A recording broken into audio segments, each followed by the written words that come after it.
Nosso estudo de hoje está no Evangelho de Mateus, capítulo 26, versículo 23.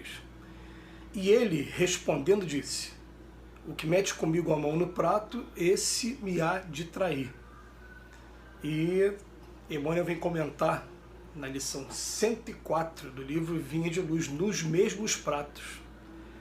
Toda ocorrência na missão de Jesus reveste-se de profunda expressão simbólica. Dificilmente o ataque de estranhos poderia provocar o calvário doloroso. Os juízes do Sinédrio, pessoalmente, não se achavam habilitados a movimentar o sinistro assunto, nem os acusadores gratuitos do mestre poderiam por si mesmos efetuar o processo infamante. Reclamava-se alguém que fraquejasse e traísse a si mesmo. A ingratidão não é planta de campo contrário. O infrator mais temível em todas as boas obras é sempre o amigo transviado, o companheiro leviano e o irmão indiferente. Não obstante o respeito que devemos a Judas redimido, convém recordar a lição em favor do serviço de vigilância, não somente para os discípulos em aprendizado, a fim de que não fracassem, como também para os discípulos em testemunho, para que exemplifiquem com o Senhor, compreendendo, agindo e perdoando. Nas linhas do trabalho cristão, não é demais aguardar grandes lutas e grandes provas, considerando-se, porém, que as maiores angústias não procederão de círculos adversos, mas justamente da esfera mais íntima quanto à inquietação e à revolta, a leviandade e a imprevidência penetram o coração daqueles que mais amamos. De modo geral, a calúnia e o erro, a defecção e o fel não partem dos nossos opositores declarados, mas sim daqueles que se alimentam conosco nos mesmos pratos da vida. Conserve-se cada discípulo plenamente informado com respeito à semelhante verdade, a fim de que saibamos imitar o Senhor nos grandes dias.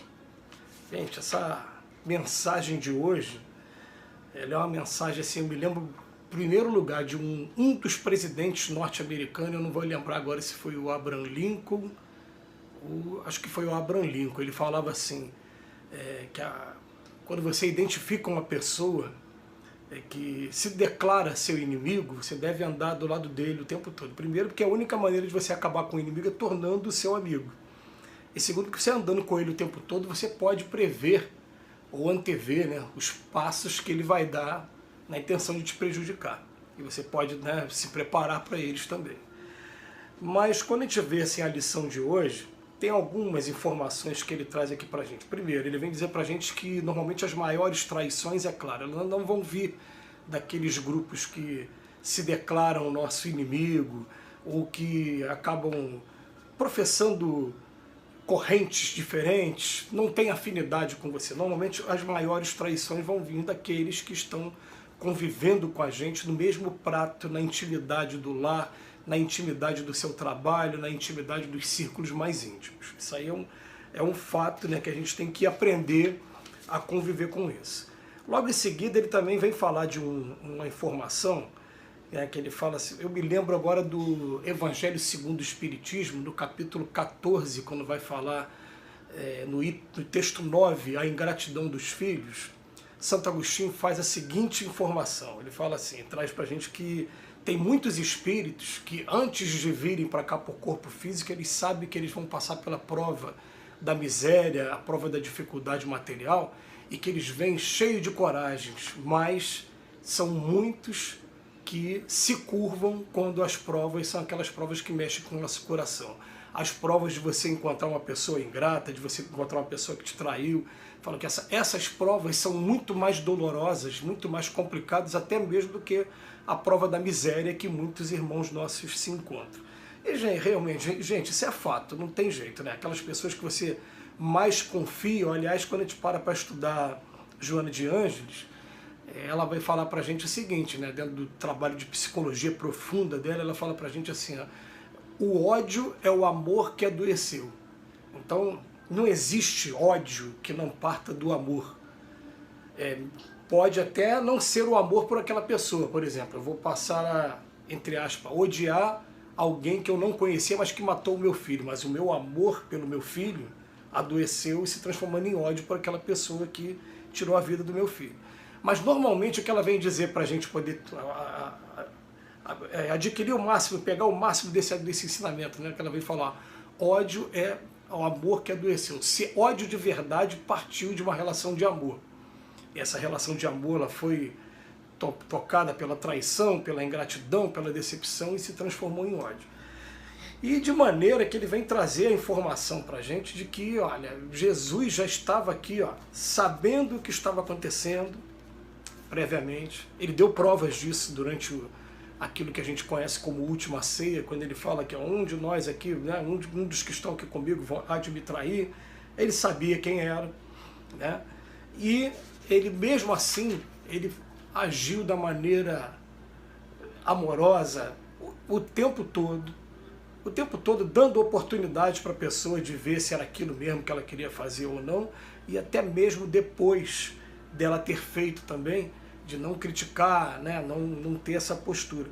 É interessante que ele vem falar aqui, ó, não obstante o respeito que devemos a Judas redimido. A gente vai tecer umas palavras sobre isso também. Aqui, quando a gente estuda a doutrina espírita, principalmente, a doutrina espírita ela vem mostrar pra gente que todo mundo é criado simples e ignorante, todo mundo vai chegar no progresso querendo ou não querendo. Você ficar estacionado, você mergulha em dores profundas que vão o tempo todo estar mobilizando o espírito para caminhar para frente.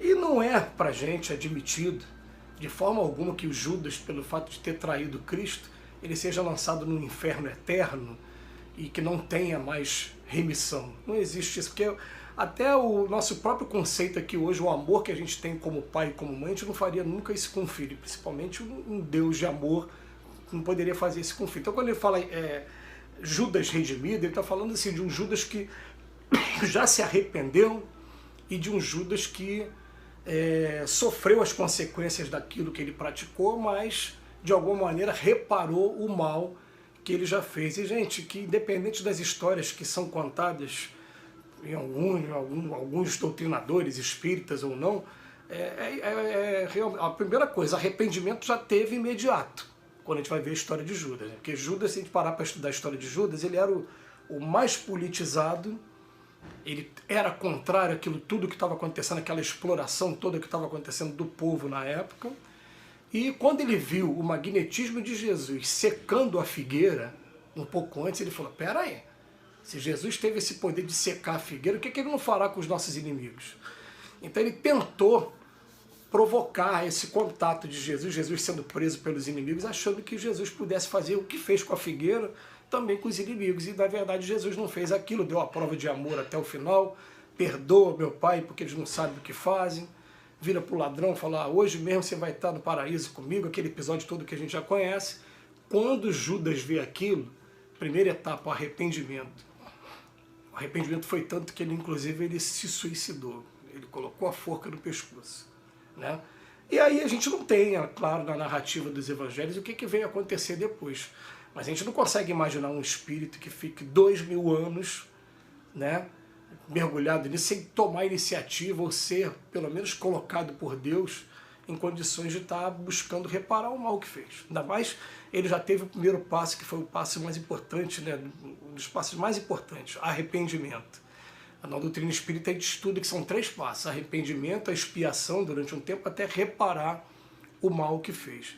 E reparar o mal, você repara dando provas, né, da sua conversão, da sua modificação de postura, de conduta, e ao mesmo tempo procurando fazer o bem àqueles que você fez o mal um dia. Então a gente vai ter relatos sim, dentro de alguns oradores espíritas e alguns autores espíritas, de que Judas já reencarnou.